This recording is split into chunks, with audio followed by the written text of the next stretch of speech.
Hey, what is up, everybody? I am here to give you guys, well, more or less, we are here to give you guys the Retro Wrestling Review Series. I am here with whoever wants to introduce themselves first can, doesn't matter. James, the He-Man, Hebert. King Tut. Hey. What? Hey. King Tut. Hey. Hey, what did you say pizza for? I did not say pizza. I burped. Oh, same. James, you laughed when he was trying to introduce himself. Sorry, I have problems. Alrighty, you guys ready for some WrestleMania 19? I'm ready for some WrestleMania 19. This show has been inactive for the past month because I've been getting back to school and all that stuff. I haven't done this show in a while. John, let's see if you can remember. Do you remember the last pay-per-view we reviewed when we did this show? I think you'll know. The last one we did was December to Dismember in 2006. Oh, that was the last one we did. I think I needed to take a. I think after that, I think I needed to take a break from the show. Quite a comeback. I know this is.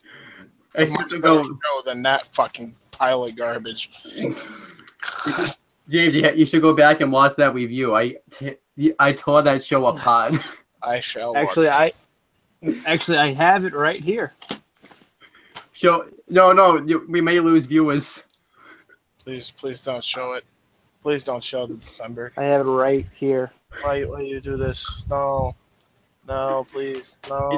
Anyway, he's got the evil smile on his face too. This is the one you want.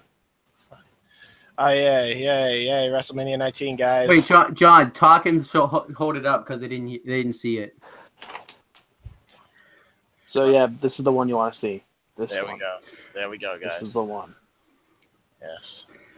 So let's get started. I actually this show I actually meant to post the like actual thing where it took place and everything. Seattle, Washington. You just really haven't had time, but it took at Seiko Field. It was March 31st, right? Seiko. March 30th. March 30th. Yep. March 30th, 2003. The commentary teams for both Raw and SmackDown. So first for Raw, it was Jerry the King Lawler and Jim Ross, and for SmackDown it was Michael Cole and Taz. Because this was the first WrestleMania after the first brand split, because they had just done the brand split in 2002. My opinion, it could very well. Other people have other opinions, but as far as pure wrestling era, this was the peak of it, and like that you had so many different wrestlers, types of wrestlers, styles of wrestling here.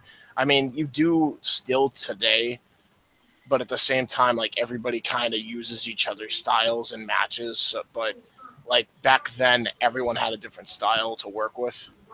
I was gonna say that because every match on this show has a different style to it. Yeah.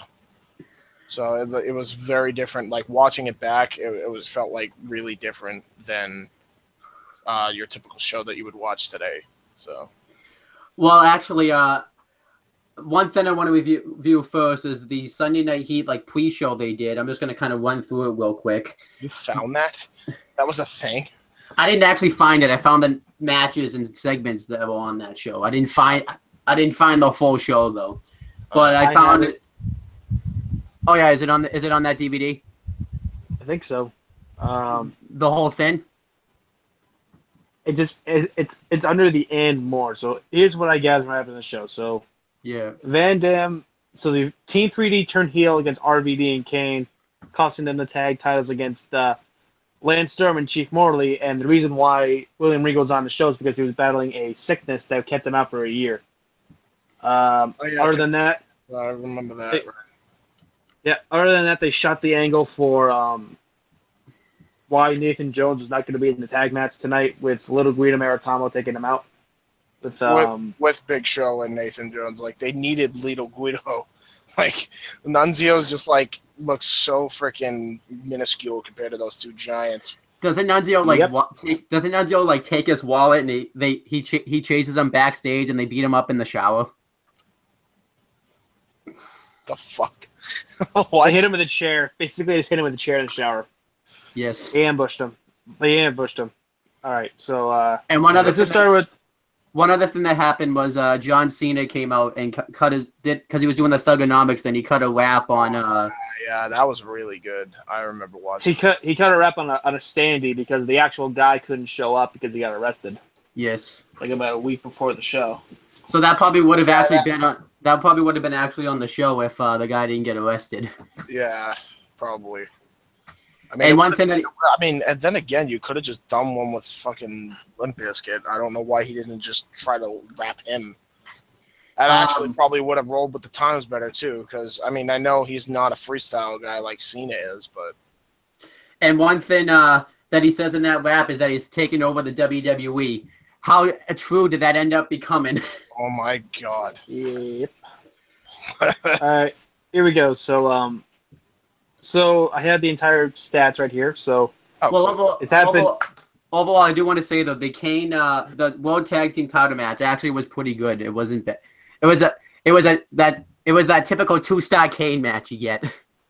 Yeah, it's a King in the 2-star match. It was probably a 3 match, but only because like Van Dam and Lance Storm and Chief Morley were in it. What makes it a 2-star match is the finish is stupid. It's so stupid.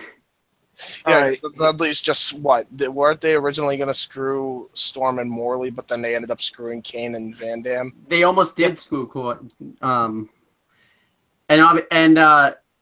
Obviously Kane is still with the company. He never rectified that when he had a Backlash this year. Never did. Nope. Van Dam is probably I think Indies. He is indie scene. Lance Storm is retired, I think, and Val Venus is tweeting about pot. Yeah, I think he runs his like high fucking and I mean high league wrestling promotion. But overall, the World Tag Team Title match, I would say, gets 2.5 stars. I thought that was. I'll give it a 3 because Van Dam and Lance were pretty good in it. What hurts the match is the finish. The finish is just so stupid. Oh my god! All right. So this pay-per-view happened on Sunday, March 30th, 2003. 54,087 filled. The Safeco Field in Seattle, Washington. They say I'm just reading off the back. I'm just reading off the back of the DVD here. Yeah. I'm just reading what they wrote. They say that sold out. They said that sold out the that was the highest attended that arena. That was the highest attended for that show. I honestly doubt that. Then again, I think it might have been only for the simple fact they didn't chase off all their fans yet. No. The Seattle managers are terrible and they never sell out. So that's the reason why. Unless there's Ken Griffey Jr. in the late 90s. Yeah. That was the only time they were actually really good. Yeah, because Seattle sucks when it comes to baseball. So we had the first match. They had the longest playoff drought. We have the first match. It was the first match. Cruiserweight Championship match. Cruiserweight champion Matt Hardy with Shannon Moore versus Rey Mysterio. This was at a time when Matt Hardy started his version 1 gimmick, and he had the with his Matt Facts. You also have his little MFer, the moron Shannon Moore. Yes. And going against Daredevil Rey Mysterio. The reason why this was happening was because Matt Hardy, well, at first he lost weight so he could join the Cruiserweight division. He wanted a No Way Out against Billy Kidman. Yeah, and he didn't even really lose the weight entirely yet, wasn't he? He said he was like 230 and was still trying to lose the extra 5 pounds. I think he said he just made they said on commentary he just made the weight limit. 230, my ass, is not the fucking weight limit. What was he? What they had to have pulled some fucking 225. Yeah, it was 225. That's the weight limit back here. Yep. Yeah. I guess 225 Live didn't have the same ring to it. No, it didn't. Isn't it kind of weird now though that like the weight limit now is 205? Kind of weird to think about that. But overall, this was a really fun, high, fast-paced matchup. Rey Mysterio just immediately hit the dive on both Moore and Matt Hardy, and pretty much the whole match is just Matt Hardy and Rey Mysterio just This is knee just fucking shit itself 5 times too. I mean, this dude was so fast. And this was before Matt Hardy became broken too. Yes, and this is before Rey Mysterio became broken.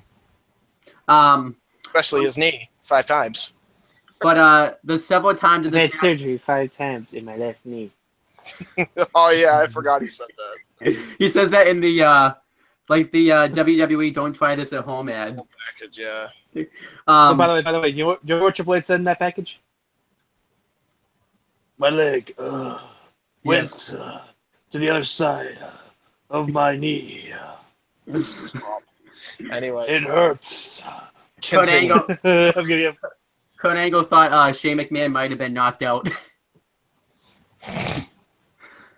But then Rey Mysterio has this match won on several occasions, but Shannon Moore keeps interfering time in and time out. Matt Hardy hits a side effect to which he doesn't win. Rey Mysterio kicks out. Rey Mysterio hits a moonsault, and Matt Hardy hits the twist of fate. Rey kicks out, and then eventually Rey Mysterio hits the 619. He goes for his West Coast pop, but I think Matt Hardy tripped. He pulled the ropes out so he couldn't. Do it, and then he rolled him up and then he had his arm over the ropes and pinned him, and then he won the match via dirty pin. Overall, good opening match to start off the show. I'll give it 3 stars. 3 stars. Agreed. 2.5. 3.5. 2.5. Oh, 2.5. Yeah. The match is only like 5. It's short. It's a little bit too short for my taste. See, the funny thing is, though, I mean, as short as it was also a really good match. It was a really well structured match too. I've also seen better matches from both men, but that's I agree. But I think this was a 2.5 star match. So, nothing horrible. With all our ratings, what does that get? So here, 3, 2.5 out of a possible 9. So that would be a grand total of 8.5. Damn you, John! You bought the match. You bought the match down. Yeah. Well, hey, it's probably like it's a 2 and it's probably like a 2 or 3/4 or something like that.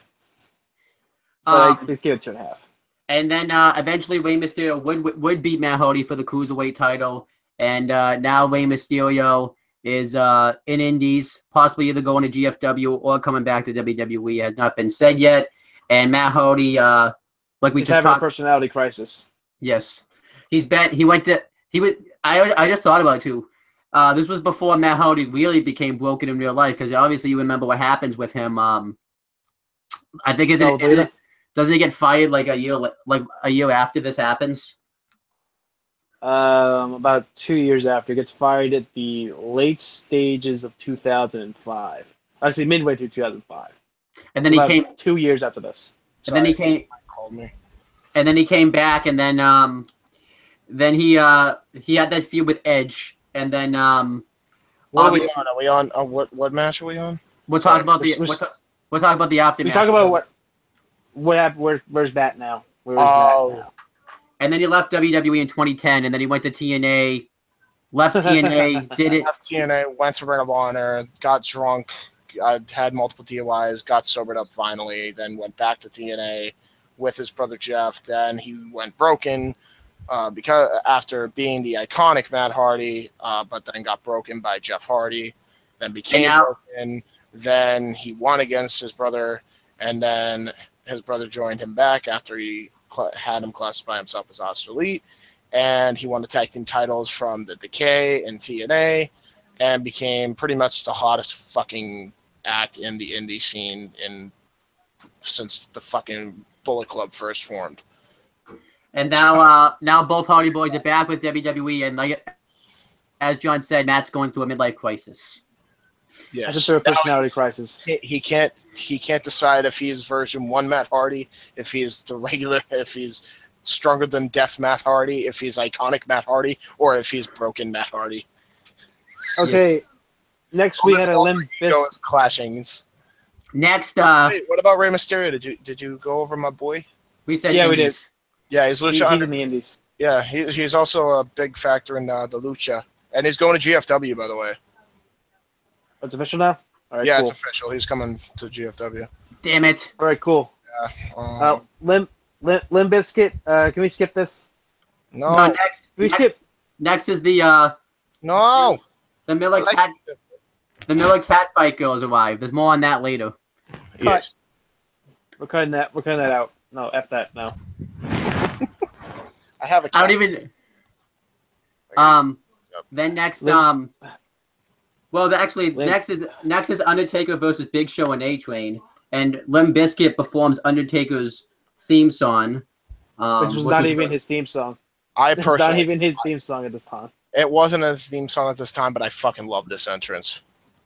I love this entrance. Thumbs down for Limp Bizkit being there. You know what the funny thing is now, John? Didn't they say like he was like the best music act or something, and now don't they like hate each other now and stuff because of they don't like each other at all. Isn't that kind of funny? Really? No. Yeah. Limp Bizkit and WWE. Holy crap! Look at him go. Jesus Christ, that's a touchdown. Sorry, I have the game on in the background there. Well, I was saying so what? Because of the time he flipped off the camera in 2012? Yes. That's literally the only reason why. I'm gonna say it's a thumbs down, but that's I'm saying in terms of Limp Bizkit on this entire show is a thumbs down. Okay, too much Limp Bizkit on the show. I love Limp Bizkit. I know you do. That's half the reason is because I don't. Half the reason is because I don't like Limp Bizkit. The other half is because I know that you like him for some unknown reason. I have no idea why. I like Limp Bizkit, but he only should have shown up doing the Takeover entrance, and that was it. I like Crack, though. I like that song. I mean, I'm not one, but I don't watch wrestling to listen to music. Fair enough. Okay. Unless you have Motorhead on there. Unless you have Motorhead doing Triple H's entrance, I don't want any musical entrances. I'm all about the game and how you play it, and all about the game and how you make it, all about the game and how you develop it, and then make it.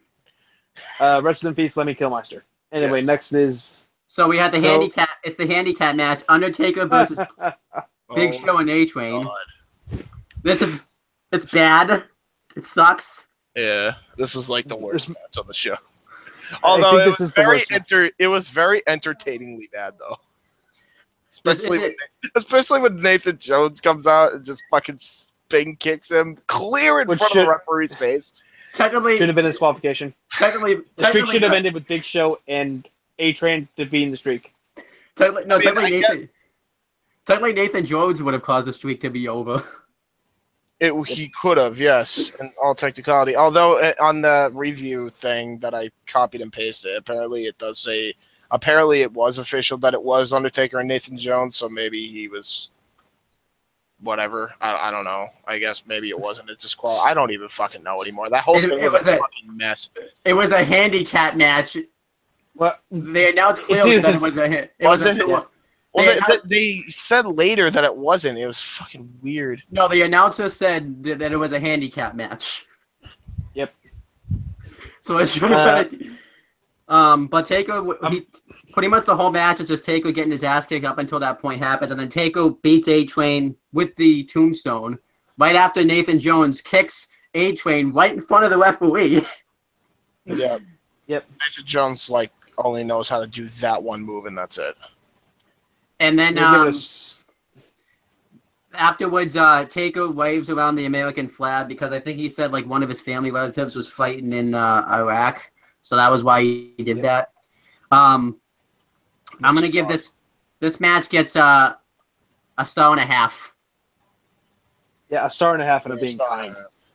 The only reason it's not Taker's. I don't really think it's Taker's fault that this match. It's not really Taker or Big Show or A-Train's fault. It's the fact that I don't know. I feel like it was supposed to be a well-structured tag team match, and with any other person to team with Undertaker, it could have been, but it was Nathan Jones. I heard Taker too didn't want to do. He doesn't like doing tag matches at Mania too. He likes doing he likes doing one-on-one matches or handicap matches or whatever. He doesn't like the team up. Honestly, in my opinion, they should have done some sort of dissension angle between A-Train and Big Show and just had a triple threat. This was during Taker's odd streak WrestleMania having kind of lackluster matches. At Yeah. at three from 18 to 20 at 3 lackluster Mania matches. Yeah. I mean, I like the Ric Flair one, but it's like a thumbs. It's not really. I expect a lot more. You know what the Anyway, funny next thing is the triple threat. No, the funny thing is about the Biker Taker. He never had it that good Mania matches. It was only like we talked about. Except for maybe except for the first one. He had a fucking great WrestleMania match. They had a good match, not a great match, but they had a good match. I thought it was a great match. Which one? I don't. The one at 17. 17. Anyway, where are they now? So A-Train is training. Is training guys currently at the Performance Center. Real name? What's his real name? Albert. Jason. No, it's not Albert. Jason Albert. Really? It's Matt Bloom. Matt Bloom is his real name. Yeah, he's being trained by Matt Bloom. Matt Bloom's now a trainer. Big Show still in the company. In the shape of his freaking life, and the Big Show is getting surgery. He's getting surgery right now. And is currently retired, at least for now. But who knows? And Taker is supposedly retired. I don't believe it. I really don't believe it. Something tells me they're teasing a return because they've been mentioning it a lot lately. Okay. As for Nathan Jones, I think he retired from wrestling shortly after this. I think he retired in wrestling in like 05 too. Yeah. Is it Nathan Jones too? Isn't he one of the wrestlers that sued WWE for the concussion things, or is that somebody else? It very well could have been, but everybody and their fucking mothers just was in that lawsuit. Then next, the Miller Cat fight goes backstage. So we just skip that next segment. Yeah, let's just move on because I don't want to talk about it. Dude, 4 annoying bitches at once. I can't stand. Well, actually, except Tori Wilson, she had the least annoying voice. So I couldn't even tell you what happened in that match, so we're not going to review it because it sucked. Yeah, I skipped right through it, and the crack addict. I love crack addict, man. I don't know what's wrong with you guys. You know what the funny thing is? They left that in the net. I watched it off the network version. They left the Limp Bizkit. Yeah, but they couldn't pay. Yeah, right. But they couldn't pay the fucking race to Voodoo Child. Fucking pisses me off. It's weird. Pisses me off so bad. All right, so then we had we never really went into the storyline with Undertaker, Big Show, and A-Train, but I don't think you guys gave a shit. I don't think we gave a shit, so. I know what it is. Big Show injured Taker. Taker came back looking for revenge. And for some reason, Big Show you're right. Yeah, you're right. Because, right after Unforgiven, right? No, right after No Mercy. Right after No Mercy. Right after No Mercy in his Hell in a Cell match with Brock, he got taken out by Big Show, and then that set up his feud with Brock. Right. No, then Taker beat Big Show. Came back at Royal Rumble. And then he beat Big Show at No Way Out, and then somehow A-Train got involved. I guess they just randomly threw him in there. Then Nathan Jones. I think they were forming a tandem with Big Show and A-Train anyway by that time. Stupid.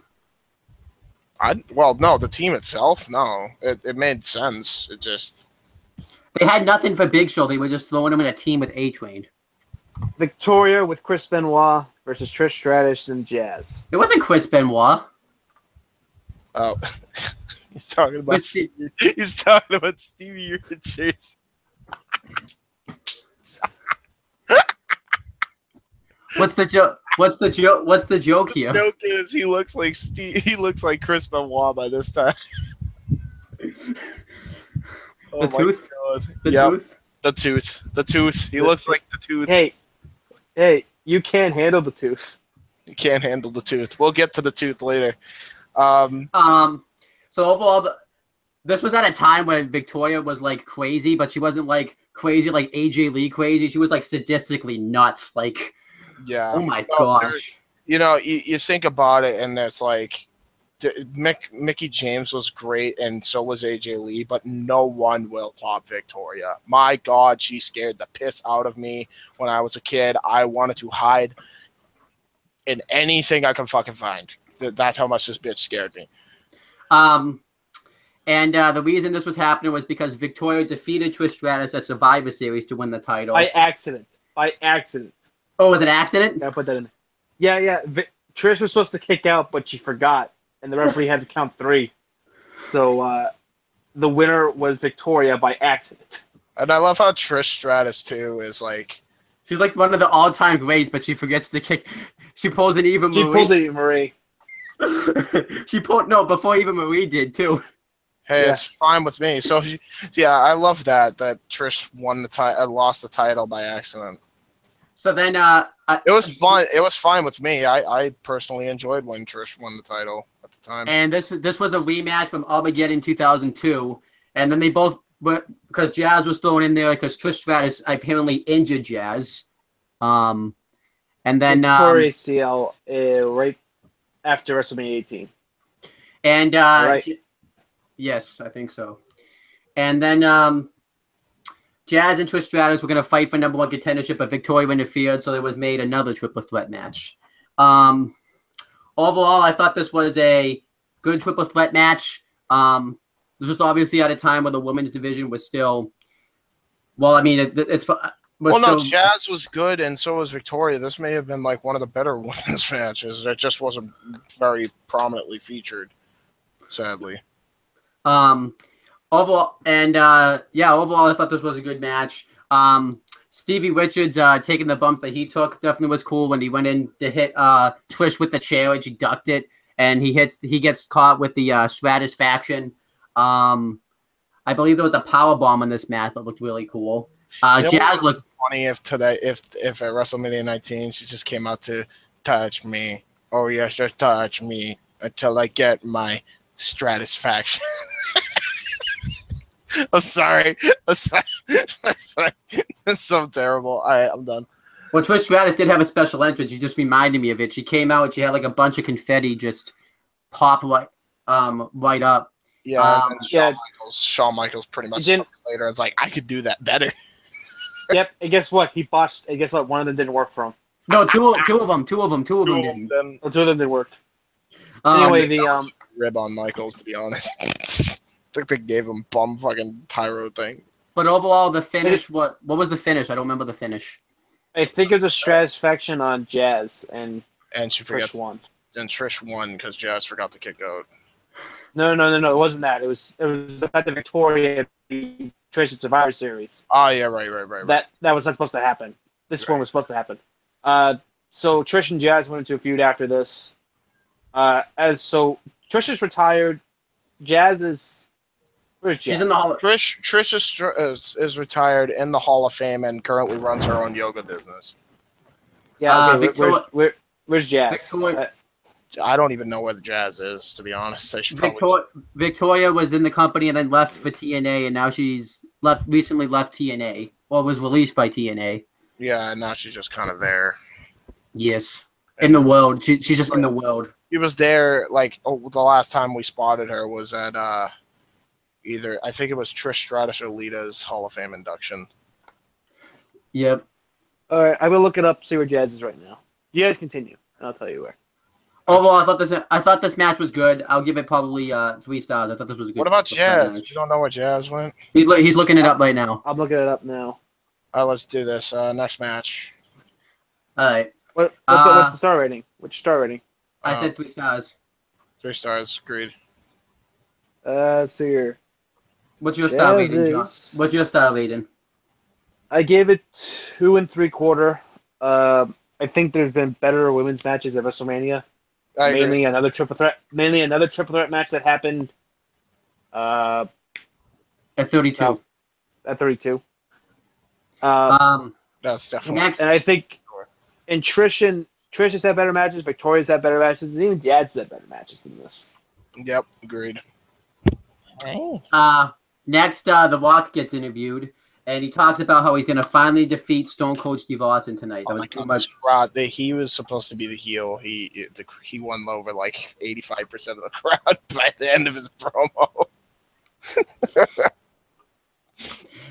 I did love his 2003 Hollywood gimmick though. It was awesome. Fucking so hilarious.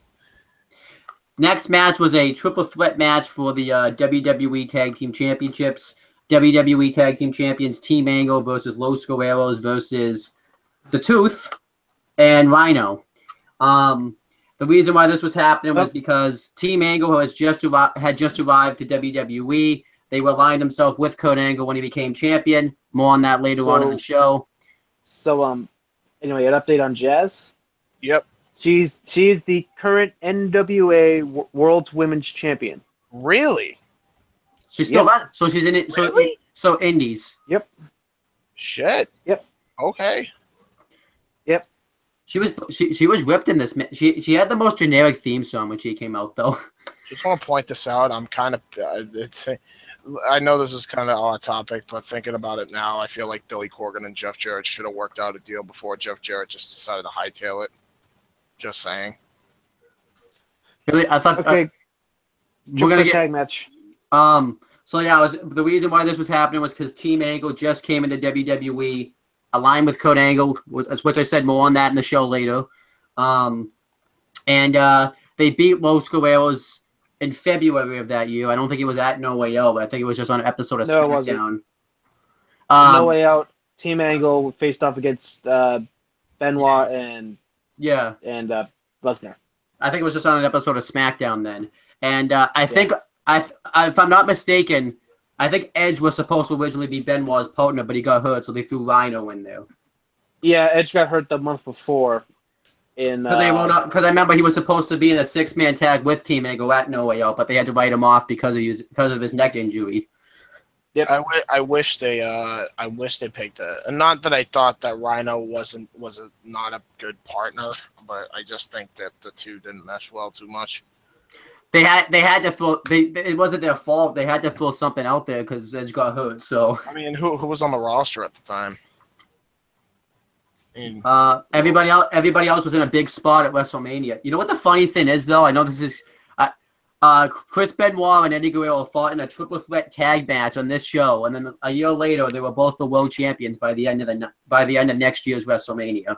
And how weird, right? How weird was that? How weird is that? Oh yeah. But before so we have the match. The match just instantly breaks down into chaos. And then the match goes into like a standard triple threat tag match. Rhino gores everyone. And pretty much this match was just pretty much a spot fest. It was. I will say so. The spots with so the four best wrestlers in this whole match: Benjamin, Eddie, Benoit, and Chavo. The interaction that these guys had in the whole match was fucking gold, especially the ones with Eddie and Benoit. I mean, come on, we all know this by now. One thing I can't watch though is I can't watch like Benoit do his chops now and scream just because of what happened. I don't think he chopped his kid. I can't watch him do the crippler cross face anymore. Yeah. So from what I remember, I think Eddie Guerrero hits a frog splash on somebody as they're going for a pinfall too. From what I remember. Yeah, that was fucking cool. I think it was Rhino. I think he gored someone, or it may have been Haas that went for the pin, and then he hit the frog splash. I don't remember, but I like the finish. Rhino gores Chavo, and then Shelton Benjamin takes advantage and pins Chavo for the win. Good heel tactics. Overall, I thought this was a pretty decent tag match. I'll give it a 2 3/4. I give it a 3-star, and I still do. John, what do you give it? 2 3/4. And then Team Angle. Ironically enough, if you think about it, Shelton Benjamin is pretty much in the exact same spot, except he has a different partner. That's fucking ridiculous. It's the Except same he's fucking not the thing. champion. But at least God, it's so dumb. Now that you mention it, yeah. And the funny thing is, he's a great mid-card champion. Let's kind of go a rundown. I'll make it quick. Shelton Benjamin went on to be a single star on the Raw. Was probably one of the better Intercontinental champions of that era. Held it multiple times. You got to mention Yo Mama gimmick, which was very highly entertaining. You got to mention too that Team Angle did reform throughout 50-50 somewhat throughout their career. They became the world's greatest tag team because obviously because Angle was out of the company by the time they reformed. So yeah, and he was gonna come when he came back. He was gonna be a babyface, so they had to just call him a different name. So then the world's greatest tag team would go on to be one of the better tag teams of the Ruthless Aggression era, could have Which been is- one of the greatest tag teams, but of course they fucked that up. Reformed again in 07, had a match with the Hardys. I think just the brand split happens like right after, and then Shelton's back at ECW, SmackDown, fucking Coalition, whatever the fuck that was going on there. And then, Shelton went on to be multiple-time United States champion, then gets released in 2010, goes to New Japan, and Ring of Honor. Again, reforms in 2010 with Charlie Haas. Just stay where they are now. That's the point of this exercise. Just stay where they are now. With Cassius Ohno and Antonio Cesaro, as we know them now. And then eventually, it was Shelton Edge Benjamin, was going to return in 2016, got an injury, then came back after his injury. And now he's in the back. Now, like I said, isn't it? Except he's in the veteran role versus the rookie role. Charlie Haas, I believe. Charlie Haas went on, like, I'll just come up with a short version of his. Went on, one of his singles runs was actually against him and Kevin Owens for the Ring of Honor title at the time, and then he retired shortly after. Obviously, we got to mention too that Charlie Haas went on to do the different. He's retired. Gimmicks. Yeah, he's retired. No. And he went on to do the different gimmicks too. How we? Dolph Ziggler. He's Dolph Ziggler now. Okay. Yes. And then Rhino is still in the company. He's been in and out. He's been in and out. He was in TNA, Ring of Honor, then came to, I think, for a period of time, came back to WWE and the NXT brand. Yes, and now he's in a tag. Now he's in tag team with Heath Slater. Chris Benoit. Chavo is currently an executive for Lucha Underground, and Eddie and Benoit, unfortunately, are both dead. Yes. However, with Chavo has also been all around the world, and in fact, we not too long ago just saw him at Top Rope, so that was pretty cool. We got to meet Chavo Guerrero. I didn't, but you didn't because you didn't have enough. But we got Shawn. All right. Very good. Yes. Shawn Michaels versus Chris Jericho. Oh, this match. The story was great. So obviously this was Shawn Michaels' first WrestleMania since 14 because he had been hurt and he didn't come back until 2002 at SummerSlam. And Chris Jericho, after Shawn Michaels had lost the World Heavyweight title in his rematch and everything, pretty much said that Shawn Michaels was washed up, but he was going to be the next Shawn Michaels when he started. And I like the video package, how it shows a lot of like his moveset was like Shawn Michaels' early moveset, like when he was in the Walkers. And Chris Jericho said that he doesn't want to be the next Shawn Michaels. He wants to be the one and only Chris Jericho. So pretty much the whole story was they would keep attacking each other. They cost each other the Royal Rumble match. And Shawn Michaels, the best part was when Shawn Michaels tried to come save Stacy Keibler, which was weird because she was a heel on this show. So she was a baby face. So it was kind of weird.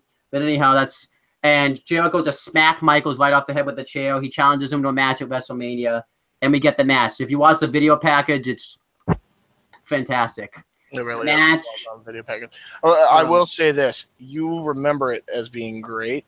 However, a lot of the build-up, and John and I know this was fucking garbage. It was actually garbage. But they did a very good job in covering that up. Like, a really, really good job at covering how bad this fucking build-up was. Like, I shit you not, bro. It was bad. I don't know what the hell you were smoking. I mean, I don't know if you actually saw all the segments, but the build-up itself was actually really bad. 75% of it, at least. There were some good bits in it, like at the Royal Rumble that year, Shawn and Chris were supposed to be 1 and 2, and Christian posed as Chris Jericho, and Chris Jericho came up from under the ring, lowballed Michaels, hit him with a chair, and eliminated him first in the Rumble. So I'm guessing all of the good bit was the stuff that was in this video package that I just talked about. Yes, the good bits was in the video package, which, by the way, so that out of the fucking how many months were they building this up? So since Survivor Series, so after 6 fucking months, 3 segments were in this video package, maybe 4. Hey, The Rock and John Cena, they didn't use any of their segments from the 1 year build up in their video package. fair enough, but this was a different time. So, I'm just saying that's. anyway, let's continue with the match rundown, shall we? This was a fucking fantastic match between these two. Obviously, too, I would say I think also the big story was that this was Shawn Michaels' first WrestleMania back since 2002. Yep.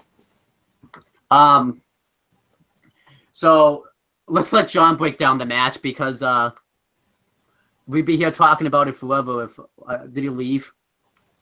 John, where'd you go? Buddy. Actually, I wanted to. He's still here. Actually, I'll on the match. I'll run down the match. Okay. So the first half of the match, Shawn Michaels pretty much it was a lot of chain wrestling in the beginning. Then Shawn Michaels kicks the crap out of Chris Jericho. He fights him on the outside. He goes for a drop kick. Jericho hits him immediately with a Walls of Jericho on the outside. And then for the rest of the match, he pretty much targets Shawn Michaels' back, rams it back first right into the steel post. And then he hits the Jericho-like drop kick. And pretty much there really wasn't like anyone that like took full control of the match. The match was very 50-50. Shawn Michaels hit a lot of high-flying moves like a moonsault, a high cross body. Jericho got Michaels in the Walls of Jericho a ton of times. And Shawn Michaels did his typical comeback moves. My favorite spot of the match was Jericho does the Shawn Michaels forearm. He kicks up, and then Shawn Michaels kicks up right afterwards. And later on in the match, Jericho hits his own version of the Sweet Chin music right on Shawn Michaels, which was sick. And then Jericho goes for a back suplex off the top turnbuckle. Shawn Michaels hits like a crossbody and just beats the crap out of Jericho. Shawn Michaels gets Jericho into a half Boston Crab. I actually thought he was going to do the sharpshooter, which didn't happen earlier in the match. He does the figure 4 leg lock. And then eventually Shawn Michaels finally hits the super kick, but he can't take advantage to make the cover. I don't think the cover ever happened. I just think they both got to their feet because they were both so hurt. And then Shawn Michaels wins with a victory roll, which I didn't mind that finish because it protected Chris Jericho because he didn't really look weak by losing, especially with what happens later. Afterwards, Shawn Michaels and Chris Jericho, he wants to shake Jericho's hand. Jericho hugs Shawn Michaels, and then afterwards he low blows Shawn Michaels, and he falls right into Chris Jericho's hands. And Jericho just like face palms Shawn Michaels right to the floor. And this was just like probably like the greatest heel thing of the whole night. It was awesome. The match was awesome, and the aftermath clearly was awesome. Easy 4 stars. Well, actually, I don't want to. I got caught up and just talk. The match wasn't awesome. It was really good because they've had better matches with better story in them. Well, I mean, with his match I would rate the later in Jericho 08. I would rate that a 4.5, but this is still a 4. No, I'll give it a 3.5. Fair enough. I'm giving it a 4 though. John, what about you? John, what do you do? What do you do? John, what do you do? John, what are you doing? There you go. What do you rate the match? Okay, so we're still talking about Jericho and Michaels, right? We're just doing the style rating. Oh, all right. So I think this match is a nice, solid 4 stars. Yeah. It's the best match of this Mania. Yep. I have a very unpopular opinion about it, though. Ready for it? You already know what it is, but I think that Shawn and Jericho have better matches. I just said that. Yeah, I think they had better matches in 2008.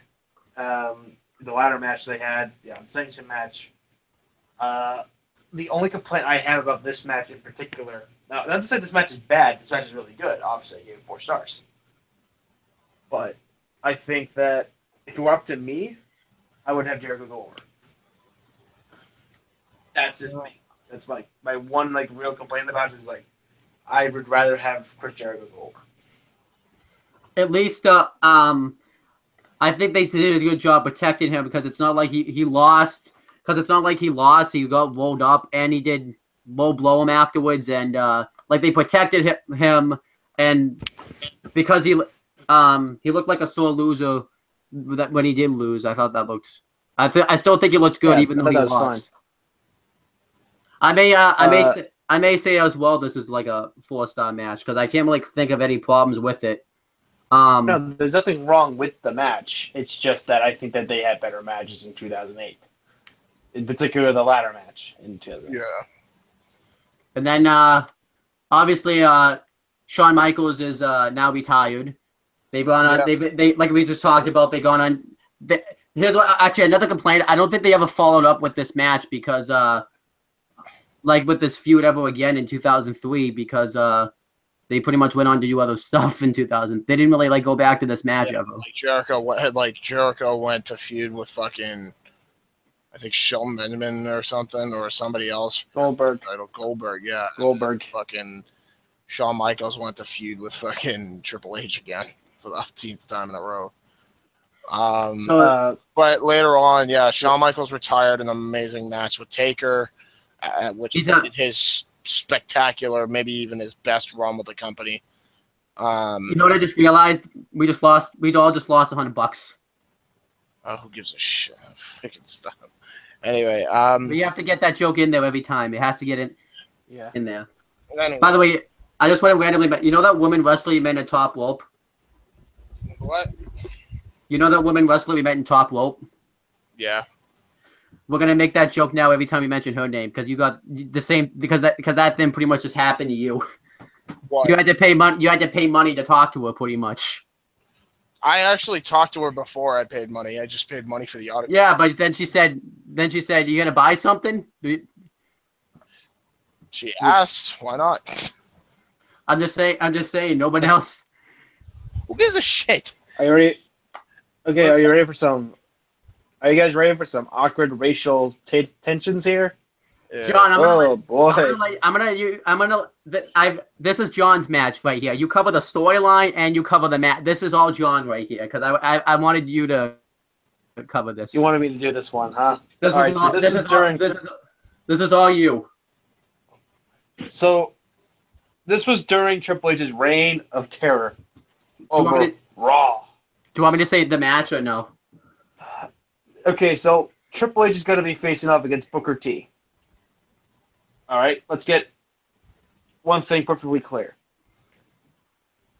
This match is not bad, like in terms of the match itself. The storyline building up to this was uncomfortable, was wrong, and if it wasn't for Katie Vick, this would have been the worst thing Triple H has done in the world title reign, I believe. Yeah. So basically, Booker T, he wins the money. He wins the Money in the Bank. He wins the Battle Royal, last living in the Rock, become the number one contender for the World Heavyweight title to face off against Triple H, who previously had 2 matches with Scott Steiner, which both of them suck, and none of them were his fault because Scott had a broken foot. So the week after, Booker T is excited. He's going to be facing for the world title at WrestleMania. Coming off his big Goldust run, he's the most popular babyface on the show. Triple H comes out, laughs in his face, saying stuff like, "People like you do not get to be world champion.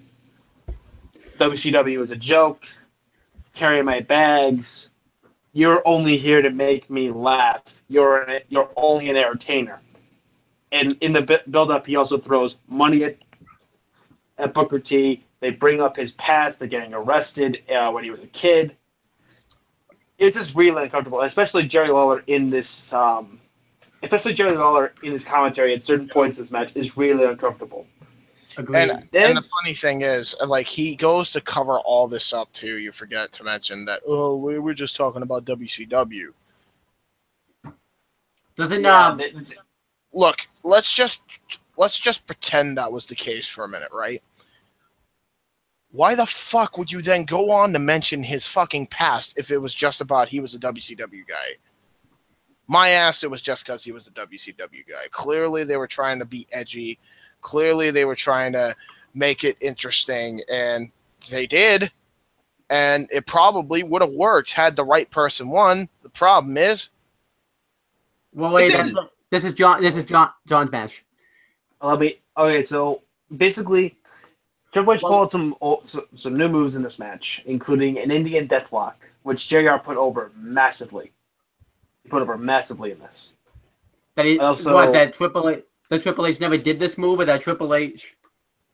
Well, you did a variation of it. Triple H barely did submission holds, and that was one of them.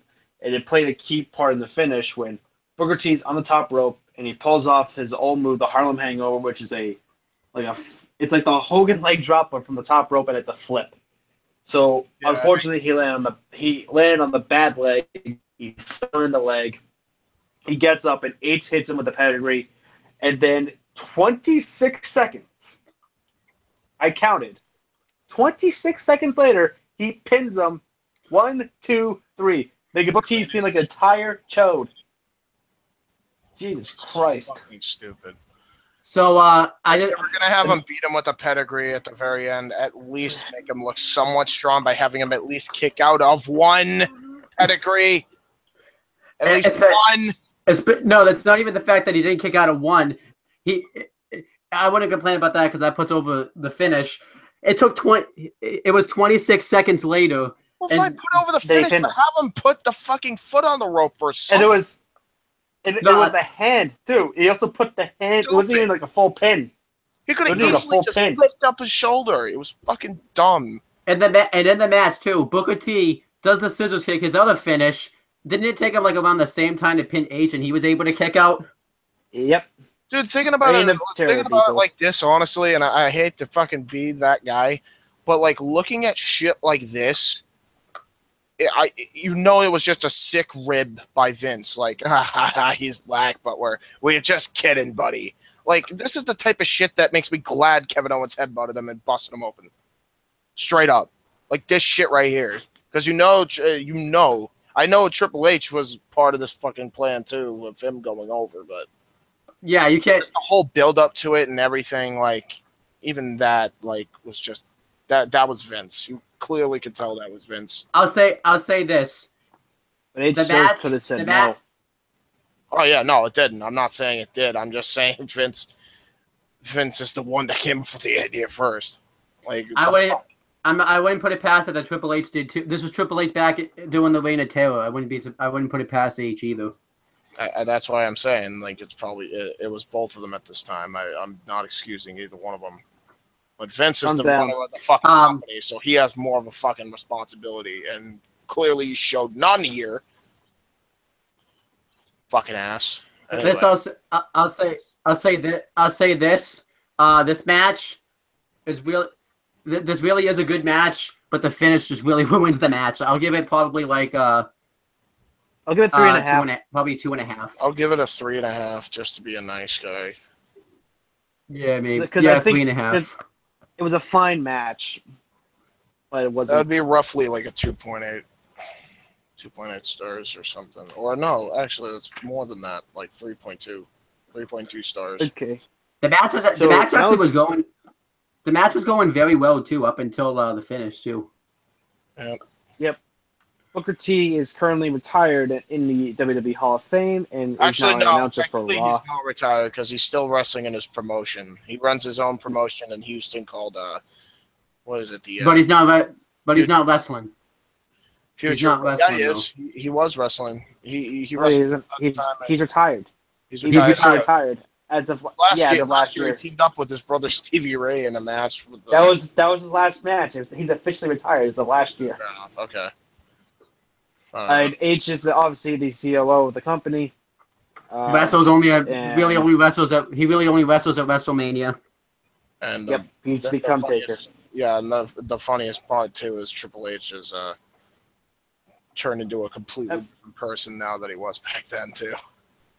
Like different person. One thing I do want to mention is obviously I don't think they knew they were going.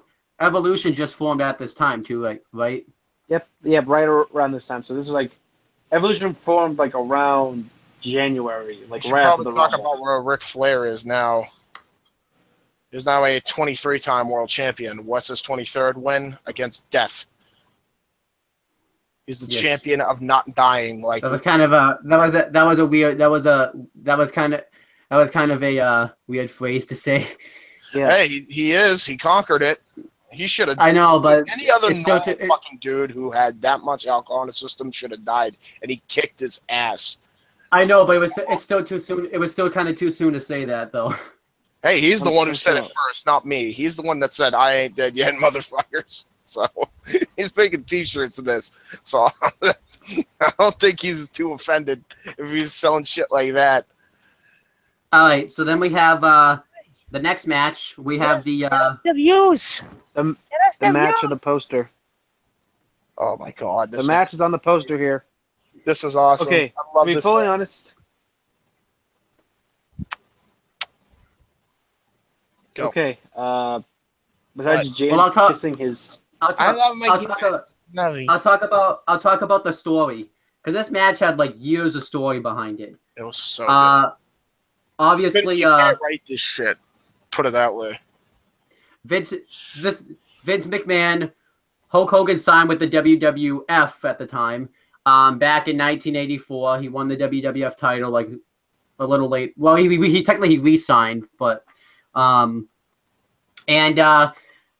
whole debate was whether or not who created Hulkamania. Was it Vince McMahon or was it Hulk Hogan? And obviously, these two guys had months of story. They pretty much helped build the WWE to what it was. And then there had some real tension going on in real life. Hulk Hogan walked out on Vince McMahon in 1993 and joined up with WCW in 1994. He testified against Vince McMahon in the steroid trial. And, obviously Hulk Hogan came back to WWE with the NWO the first time in 2002 because Vince McMahon, they were actually supposed to be with Vince McMahon, but obviously because the NWO was booked to shit, it didn't happen. No kidding.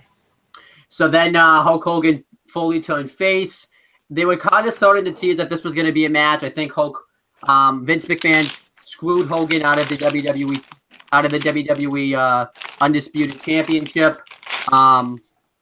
Yeah, I mean, if you really think about it too, think about it like this: from the offset, the night after, a couple nights after WrestleMania 18. Vince and Hogan had their first interaction together. I mean, it was like that whole point was a year build up to this match, like a whole year build up. He screwed him out of the Undisputed title. He screwed him out of the rematch with The Rock at No Way Out 2003. He screwed him out against Brock Lesnar at one point. He screwed him off more times than a lot of people would have expected. And you didn't really need to show that in this video package, but I think it is worth mentioning that this was the longest long-term storyline going on in WWE at that time was Hogan and Vince.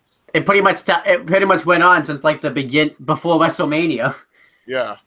It was even utilized. It was even utilized to bring up the that whole woman thing they did in the show. Like it was built up. You even have on this show the referee. I have his name written down.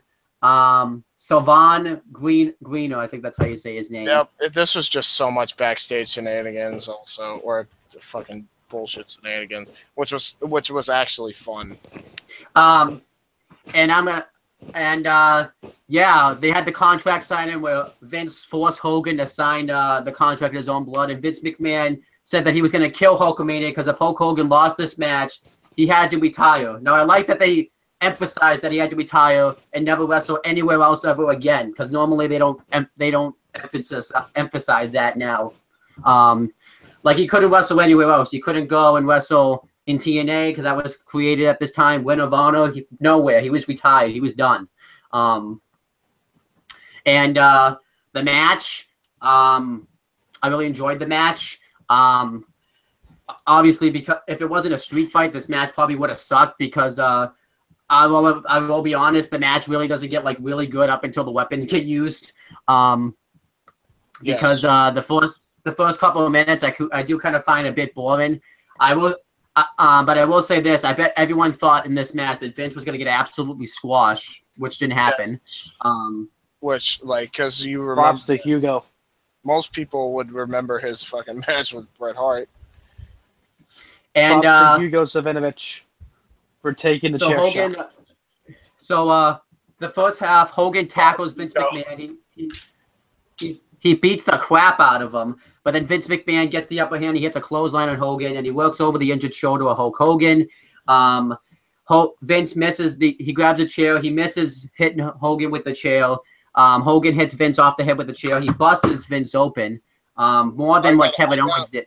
We gotta say it. I hate to admit this, but best worker in that company in that time. I don't think there was. I was even thinking about this. I don't think there was any better seller. I don't think there was any better reaction guy. I don't think there was ever any better like worker, like as not wrestling. Don't get the wrestling confused with work. But as far as working and like making a move mean something and like everything actually mattering, Vince was the best at that, which is ridiculous to say out loud. Me and John talked about it in the Backlash version of 2006 we did. What I do like about Vince is he could, even though he comes up with this stuff, he can take like shit and he runs with it too, like the Gods thing. He goes full on away. He just goes, no matter how ridiculous the idea, whether it's him wrestling God, whether it's him drugging his wife, or him just being an awful person. He sinks his teeth right into anything he's given. I can't really say given. In his over traumatized self in real life. But anyhow, I'll continue breaking. So Hogan starts to beat the crap out of Vince. He hits him right across the back with the steel chair, and then he goes to hit Vince with the chair, but he inadvertently hits I forget his name off the top of my head, but the Spanish announcer. Hugo Savinovich is who he hits. Oh my God, Hugo gets fucking wiped. So bad. Like a cracked open guy. And then Hogan, pretty much Vince uses this as a distraction. He bashes Hogan off the head with the chair. He gets busted open.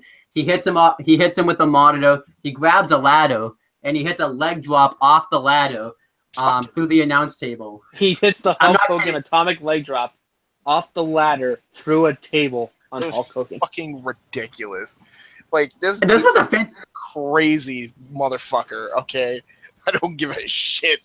Like, you have to give the guy credit for just doing shit like this.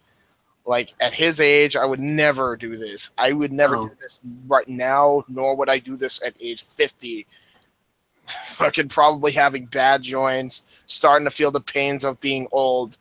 I'd never do this. I'd never do this at all. Props to Vince there. I can't say that. And then he gets Hogan in the wind after the down for a couple minutes. Covers him. Hogan kicks out. Then he goes under the ring. He grabs a steel pipe, and I love the visual that they show. This is the best visual too. It's just he just comes up, and this is his face. It was like Satan incarnate, dude. Like what also made it was the blood. The blood really made it. The blood just like running down his face, and the sinister smile was. So then he goes to hit Hogan with the pipe. Hogan low blows him, and then Roddy Piper comes out of nowhere, and no one knew what Piper was gonna do since he hated Vince, and he was like rivals with Hulk Hogan back. Going back to the first WrestleMania. Yeah. And instead, he hits Hogan off the skull with the steel pipe. He takes off. Vince covers him. Hogan kicks out. And then Vince goes to grab the pipe. But Blythe Hebner, who was the referee in this match, he pretty much stands over the pipe and he's like, this is getting to be too much. So Vince tosses Blythe Hebner out of the ring, which he messes up. So he took 2 tries to get him out. And then Vince calls out another referee. 2 of them went out. The first one being Sylvain Greener, however you say his name. And then it was just another random referee. And Sylvain Greener takes out the random referee. And he tries to screw Hogan, but it doesn't work. And then Hogan, because Hogan, when he kicks out, pops right up, no-sells everything that just happened. And he takes out Vince and Sylvain. He throws Sylvain out of the ring, which he was able to take properly. And then he hits the big boot and 3 atomic leg drops for the win. Overall, I thought this was a really good match. I thought this match had everything. It was a good fight. It was a good story. I love the utilization of Piper, the referees, and I thought this was great. I definitely would say this matches would probably be 3 3/4. I'd make it 4 just because it was that good. It was actually really entertaining for two guys that really can't wrestle, especially one dude who was like in his 50s at the time. Or they may have both been in their 50s. I don't really know, but They were both in their. Vince was, I think, 54, and Hogan just turned 51 at the time. It was all. But this match in their 50s, like putting on a 3 1/4, 3 3/3 to a 4-star caliber match is just nuts to me. I think this is one of the greatest matches in WrestleMania history. 3 3/4. Yeah. Probably has the best story in WrestleMania. Well, not the best story in WrestleMania history, but one of the best stories though. We'll get to that Although I will down say, the show, but we'll get to that eventually. I do gotta say though, I think I like this match more than Shawn and Jericho because the story is better in this match. Fair enough. I'll say in-win. Match though. I say in-win wise, Michaels and Shawn's better. The storyline wise, this match is better. Yeah. Okay. Next this was such a different show. Like everything was different. There was not a similar match on here, really. Next match was Stone Cold versus The Rock. James, we'll let you cover the story. Oh wait, we didn't say what Hogan and McMahon are. Vince is still Hogan there. is no longer exists, and Vince is obviously just got headbutted by Kevin Owens. Yes. Yeah. So James, I'll let you cover Austin and Rock, the story and the match and everything. I don't know if you remember the story, but all right, I'm gonna do this in epic voice. Here we go. In a world where two gigantic WWE superstars clash in the ring at the same time, 1999, WrestleMania 15. Two stars would live in infamy. After their first matchup, 2 years later at WrestleMania X7, Stone Cold and The Rock would fight once again in the biggest and most high-profile match in WrestleMania history. Only for the booking of the match to be pure and other shit after, and pretty much be the end of the Attitude Era. But I digress. WrestleMania 19, the stage is set for Rock and Austin to fight one final time on the granddaddy of them all. Now, I just kind of wanted to do that. I'll go with the build up to this. Yeah, because build up time. So this build up was basically, it was really only 4 weeks, right? Because I remember The Rock just beat Hogan, comes over to Raw, and pretty much issues a challenge to Stone Cold. He cuts a promo, then later Austin cuts a promo after returning a No Way Out. And he cuts a promo on Austin and wants that win that he never got because he's done it all. The only thing he hasn't done is beat Stone Cold at WrestleMania. Even though he wouldn't do it all anyway because, yeah, he lost to Buck Goldberg, but yeah, you know, that's here nor there. But yeah, so The Rock challenges him. Austin pretty much accepts. Their buildup is essentially The Rock is he's Hollywood Rock. He's entertaining. He pokes fun at Austin, pokes fun at the crowd. Although there's not really that much substance in this buildup for them. I think because they fought before, so that was kind of, and that that was the novelty attraction. You really didn't have to build on that. The funny thing is, like, Hurricane and Rock got more of a build up than this fucking match. Like, looking back on it now, this match was fucking huge. It was much bigger. Anyway, fucking hell. So yeah, so the match is set. Stone Cold versus The Rock. At one point, The Rock is scared of Austin, and Austin says, "You scared? I can see it, and I can damn sure feel it." And, things go on. And, The Rock actually got eliminated by Booker T, which is why Booker T got the world title shot. And, we saw what happened there. And then, Austin and the Rock ended up getting payback on Austin by hitting him with the rock bottom from behind, or a stunner. No, it was a stunner from behind with his vest on, then a rock bottom. And then, the stage is set for Rock and Austin. The Rock comes out first in his full Hollywood theme, 2003, which was fucking his best theme. I don't care what anyone wants to say. It's fucking great. He comes out. May have been Jim Johnson's last great theme, too, in my opinion. He comes down, raises his arm up, and is posing to the crowd. Then Austin comes out. He does his shit. He poses to the crowd.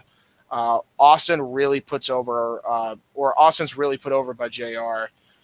He has earned the reputation as the toughest son of a bitch in the WWE. There is no one who has ever laced their boots any more intense, any more with the will to win than Stone Cold Steve Austin. My God.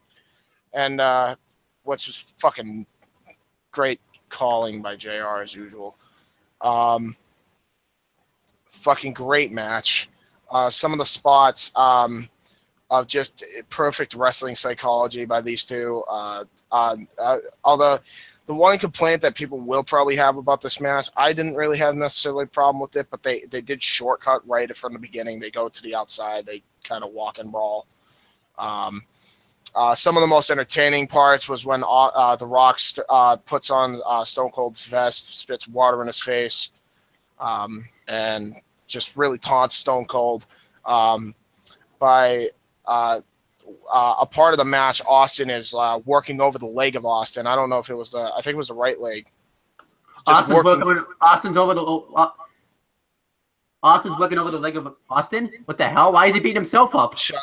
I mean, The Rock is working over the leg of Austin. And shut up. And The Rock is just going ham on his leg. So I think by this point he's setting up for the sharpshooter or something, and he never does it right, but whatever. Does his shit shooter, and Austin, it's very reminiscent because by this point I think Austin busted open too, so it's reminiscent of his matchup at WrestleMania 13 against Bret Hart. Eventually, they just start going finisher for finisher. Thinking about it now, a lot of people blame the Indies, right? I attribute this match as being the kick out of Finisher Mania. Because how many finishers did these motherfuckers kick out of? How many finishers did these motherfuckers kick out of? Let's run it down, right? So, The Rock hits, I think The Rock hits Austin's finisher right off the bat. Eventually, as we're getting to the midpoint of the match, hits the stunner. Austin kicks out. Austin then hits The Rock's finisher, kicks out. Austin then hits his stunner. Rock kicks out. The Rock hits 3 rock bottoms, two rock bottom, a people's elbow and 2 rock bottoms, kicks out. Give me a break. Everyone blames the Indies, but this was the match that started the whole kick out fest. No, so here's what I'm going to say about that. It's not that I don't completely hate it because this match. Let's be honest, this match was big enough where it could have happened. I hate it when it happens on, the opening match of the show. Or, for example, it happened at SummerSlam on the kickoff. You guys complain about John Cena and AJ doing it, but they were 2 of the biggest stars at the time. What's the difference here? They're also the third match, and everyone kicks out of the AA. It decredits the move. At least people didn't kick out of the rock bottom and stunner before this. So that way, when it did kick out of, it's actually makes it great. But if people keep kicking out of it, then I'm not going to take it as a real finish. Yeah, fair enough. Okay, well, anyway, but this was, regardless of what you want to say, right after this match was kick-out fest. I don't care what anyone says. You could clearly tell after this. Maybe they misinterpreted it, but it still was the match that started it, and maybe even if it wasn't inadvertent. Eventually, though, The Rock hits one last big, very big rock bottom to, like, with authority. He lands this fucking move and finally gets the 1, 2, 3, and finally breaks the jinx of losing to Austin at WrestleMania. And I think by this point, did he win any other WrestleManias other than Hogan? So this was like 2 straight Manias he finally won, because he lost all the rest. He won at 13. He won at 12. Oh, he was in 12 and 13? No, he was in 13. Yeah, because he opened the match with the Sultan. Oh God. It was Rikishi. Fuck's sake. I think. And then he won and then he went to a match at 14 against Ken Shamrock, I think. Oh yeah, because he was the Intercontinental Champion. Yeah, right. Okay. So he lost at 15, he lost at 16, he lost at 17, he won 18 and 19, and then he lost at 20, lost at 20, lost and then at 20, won at 28, lost at 29. Won at 28. So. Oh, sorry. Yeah. How much is that? That's like 7. So that's like 3 wins to 5 losses. John, you forgot one. What? You won at 32 too. Oh yeah. So that's like how many matches? We're gonna have to count. El Rain. He's 4 and 5. So he's 4 and 5. So he's 4 and 5. Okay. Yeah. All right. And so where are they now? Well, Austin hosts the Steve Austin show. And The Rock is the biggest guy in Hollywood. And The Rock is the biggest guy in Hollywood. And somehow the Austin got into the Hall of Fame first, rightfully so, but somehow The Rock isn't in the Hall of Fame yet. Well, to know why. The Rock probably is too big. It's a schedule that's probably messing it up more than anything else. First off, then okay, this is I'm not blaming The Rock here, but if I was in The Rock's shoes, also Austin. This is straight up what I'd say. How did I get to Hollywood, guys? From wrestling. Clear my fucking schedule for the Hall of Fame, you goons. That's exactly what I'd say with them. I don't even care. There wouldn't be any negotiation on my part. If that jumpstart my career, if I was the best, one of the biggest pro wrestling stars in history, and I was one of the biggest Hollywood stars in history because of being one of the pro wrestling stars in history, that's exactly what I'd fucking say to them. Clear my fucking schedule, you goons. This is the reason why I'm here. You need to let me pay my fucking dues, please. You don't have the Rock schedule though. He couldn't schedule Mania this year. I know he couldn't schedule Mania this year. I'm not blaming that. I'm blaming the people that fucking won't clear a schedule for one goddamn wrestling appearance. I mean, it's not like he's not. He has plenty of time to go in. And Austin went in first too. Because you got to remember, The Rock and Vince McMahon didn't talk for years. And Austin went in 2009. Rock wasn't back till 2011. Yeah, no, I know, but it's like 2017 now. That's my point. George, don't hang yourself with my fucking cord of my camera. Rock was barely able to fit in. Rock was barely able to fit in WrestleMania 31. He literally had to get flown out of SNL like that, like literally. So it's like it's. I think they're just waiting for the right moment because they want him to be the headliner, right? They want him to be the absolute headliner. Yeah. But they have to wait for other people first for Rock because ever since then we had Sting, we had Brandon Bruno. They can do it this year. Yeah, I'm not saying they're not going to do it this year, but he's probably going to go in this year. Either him or Taker is going to be the headliner. The problem is too, you have to be careful on when you put him in because if he goes in, he clearly has to be the headliner because he's going to get because people are going to be talking about it when he goes in. So the most money, he's going to get the most money. You don't want to take. So do you really want to compromise, say, The Undertaker for The Rock? No. Who deserves to go in first, Taker or Rock? Taker. In my opinion, The Rock, because The Rock generated more money than Taker. Taker's the greatest character in wrestling history. He is the greatest character in wrestling history, but The Rock was a bigger star. Taker was there longer, dude. I get that, but I'm not saying he shouldn't go in, but I'm saying The Rock should be the guy to go in first before him. So there you go.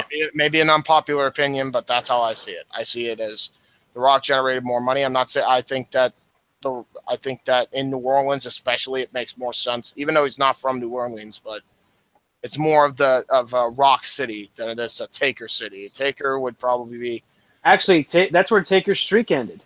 So yeah, maybe something. I don't know. Maybe either one. I'm not saying that either one shouldn't go in. Maybe you could probably do either or. I'm just saying I would have probably put The Rock first. Had it not been in New Orleans, I'm starting to rethink it now. Because you do have a point with that. They can't go in at the same time though. No, fuck that. No, one of them's gotta be a headliner at each WrestleMania.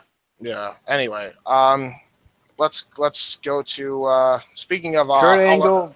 Speaking of a Hall of Fame headliner. So Kurt Angle defending his WWE title against Brock Lesnar. Let's let John break this match down since he has two of his favorite wrestlers of all time in it. Exactly, he does. 2 of my top 5, including my favorite one of all. We'll let him break down. Oh, John's Fave 5. John's Fave 5. Wait, we didn't They got to get the job done, right, John? They got to get the job done. We didn't do style ratings of we didn't Rock, 3.5, 3 3/4. That's what I gave it. Yeah, they had better matches at 17. And I think 15 might have been better too. Mm. And one thing we didn't mention that's the most important thing, this was Austin's last match. Yep, this was Austin's retirement match. Ever. Like he hasn't wrestled. And he wanted to put The Rock over. He had not wrestled since, no. And back to your point, James, I think the fact that Austin kept kicking out of the Rock bottom actually made the story better because the whole story was The Rock couldn't beat Stone Cold at a WrestleMania. So that made the story better in this match. Yep. So at least there was a reason why why there was people were kicking out of finishers. Yeah, fair enough. So we'll let John break down the storyline for the WWE title match. So I'm discussing one of the biggest mistakes WWE did. Turning Brock Lesnar babyface and taking Paul Heyman away from him early on. Yep. So Clearly. basically, Lesnar lost the title to Big Show at Survivor Series because of Heyman's interference. Angle won it from Big Show, and then for some reason, Angle and Heyman teamed up, and they're trying to keep Brock away from the title at all costs. Brock wins the Rumble. Again, try to keep him and Kurt Angle as far as possible. I suppose it's important to point out this time that Kurt Angle had a major neck issue, and they're considering him dropping the belt 2 weeks before this. So that's why they had series of matches. Kurt Angle being the freaking ridiculous dude he is like, fuck that. Considering the fact that they had a couple of matches on SmackDown where Kurt Angle would get the upper hand on Lesnar by either getting himself disqualified or switching around. I think it was Charlie Haas in there instead of Kurt Angle during Brock's entrance. No one noticed. And then the stipulation was if anyone interfered in Kurt Angle's behalf, then Angle would lose the title to Lesnar. So here we go with this match right here. Now, or if he got DQ'd. It was his brother. I don't think it was his actual brother, but his kayfabe brother, like something Angle. That was like switched around with him. Acute. We'll call him obtuse. Obtuse Angle. Obtuse Angle. By the way, I just want to make sure DQ'd or counted out, he would lose the title as well. Yep. So Brock Lesnar versus Kurt Angle. So for a guy who had a broken neck, this dude fucking put on a fucking hell of a match. These two had a really, really, really good match. Yes. They had better matches at SummerSlam and on SmackDown, respectively. I agree. But I'm still going to rate this a 3.5, by the way, just for the record. Watch. The biggest problem I have with the match, though, okay, I'm going to fast forward to the end here. This is really where the match comes down to. Brock goes to the top rope after hitting his second F5. And as people know in WW, one of the things he used to do, is an athletic freak, is to do a shooting star press. Yes. He attempts the shooting star press, but he only goes about 180 degrees and falls flat on his head. All of his weight on his head. It gives himself a wicked of a concussion. And they had to improvise the third F5. Lesnar wins, but he has no idea what's going on. And Lesnar has even said himself that he was scared to death when he was on the top rope and doing the move, and he effed up royally. It's amazing that he was, and I don't think he was scared of doing the move because he's done it before. I think he was more scared because he's never performed this big. He even said like he never performed this in this big of a crowd before, and he's only been in the company for a year up until that point. It's kind of like he wins the title, no idea where he is. It's kind of odd that it's good for him that the only thing that he got hurt on was a splitting concussion. That's it. Thank God. Nothing else. I'm like a broken neck. Not to mention, this is why I'm rating it a 3.5, by the way, because the dude finished the fucking match. This dude's a freak. It's a botched finish, which is the reason why I'm going to give it a 3.5. I'm not even rating it for that. I'm just rating it just because they've had better matches anyway. In retrospect, loads of people overrate this match. I just want to point out this probably is one of the more overrated matches in WrestleMania's history. Yeah, I agree. No, I do think it's really good, but they've had better. Really, really good match though. No, I'm not denying that. And I think it should have gone last. I mean, it's definitely for people though that are saying it was better than fucking like Jericho and Michaels and fucking Hogan and McMahon. Like, dude, you're crazy. I didn't even consider Bret Hart match to be better than this. Bret Hart has even said that it's the greatest wrestling match like put together that he's seen. At WrestleMania night. Lesnar and Angle, the match there. Look it up, it's true. At WrestleMania night, which one? Who said this? Bret Hart says Kurt Angle and Brock Lesnar is the greatest match that he's ever seen. You know what? Because Bret Hart doesn't understand people have to do like fucking spots to make it good. Like, I love Bret Hart, but like he can be a bit of a fucking nuisance with his opinion at times. Doesn't understand like they've had better matches, and he doesn't even think is what you're telling me. No. He thinks I just told you that he thinks this is the greatest match he's ever seen and put together. It's fucking stupid. But it's not. That's it. No, that's his opinion. It's not a wrong opinion. No one has a wrong opinion. I'm not saying he has a wrong opinion. And someone can say their favorite. Someone can say their favorite match is Gerald Briscoe versus Pat Patterson. The evening gown match. My opinion, and I technically can't. And this, by the way, this is just. I can't slam for it. I also could say that Bret Hart having that opinion, I think he may have had one too many concussions himself. No. I'm just saying. All right, so now let's. Look, I'm just saying, man. Like, it's no way that's accurate. No, that is what he thinks. Okay, I know. I'm joking. I think. I do think this match. How many jokes do we make about Benoit though? Yeah, that's different because Benoit's dead and Bret's alive. How many jokes? Video. Yeah. All right. Fair enough. Well, he stalks Owen's channel. Oh, he hates Owen, so he has to make sure he's not disrespecting his. To make sure he's not disrespecting. No, then he'll just have a feud with me because I roasted him.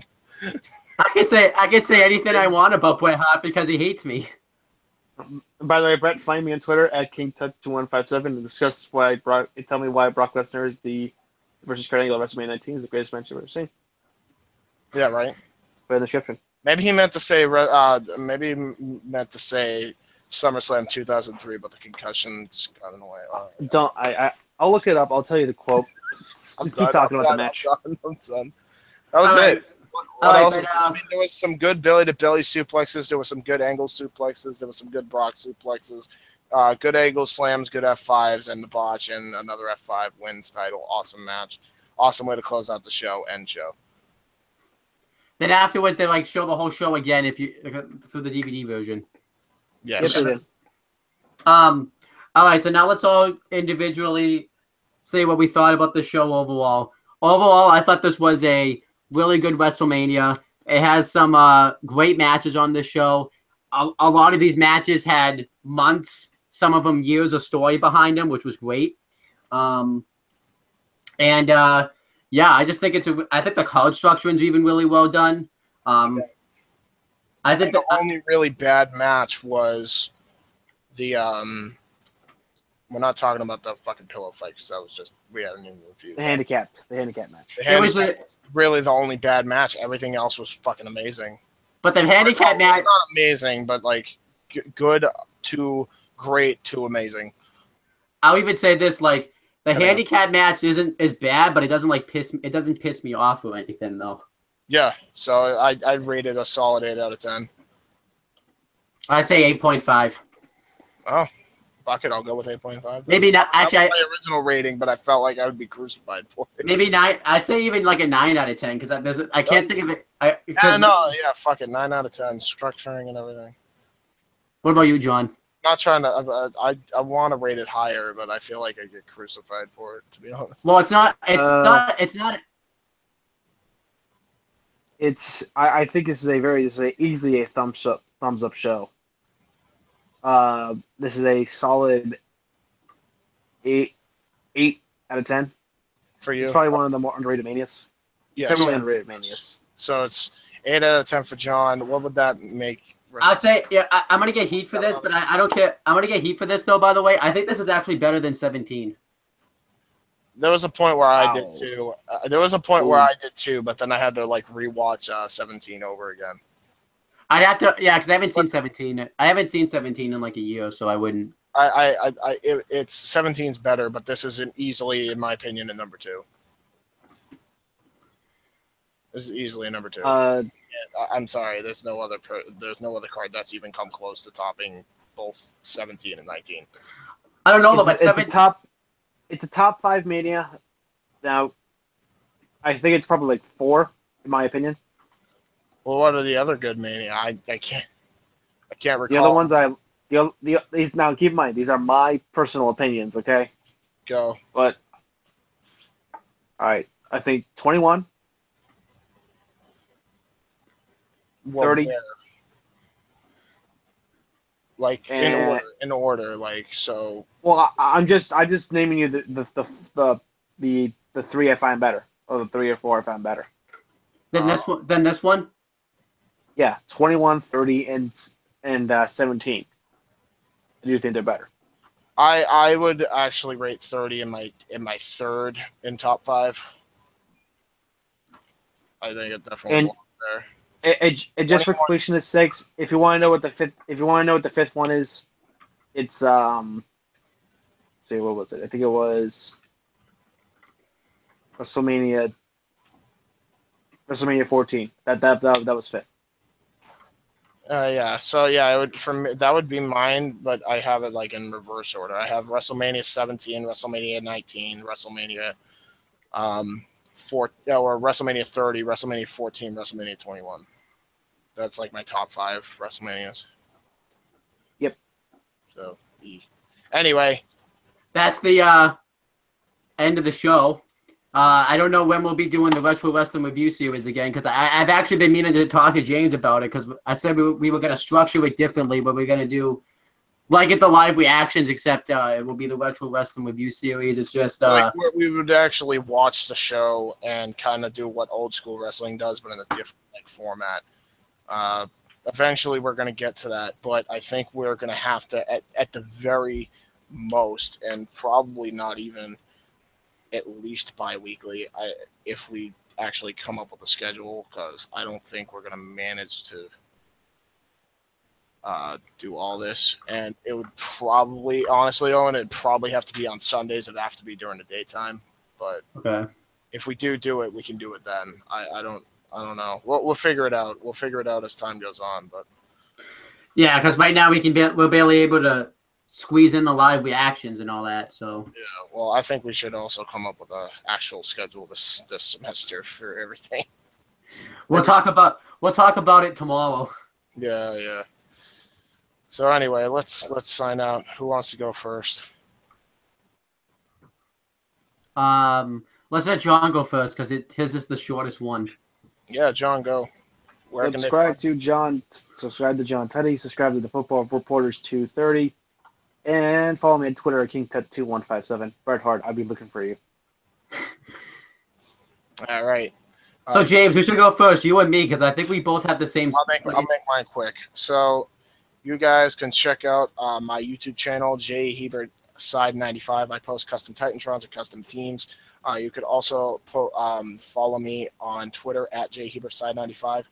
Also, if you subscribe to my channel, make sure you follow the Pro Wrestling Roundtable right there on YouTube.com. And you can also check out my CAW wrestling show, Weymouth Youth Wrestling.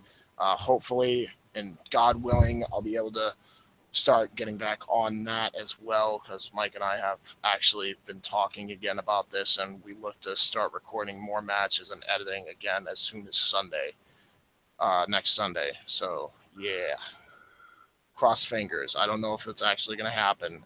Right now, it's late December. It might be released. Episode 3 finally, after like 2 fucking years.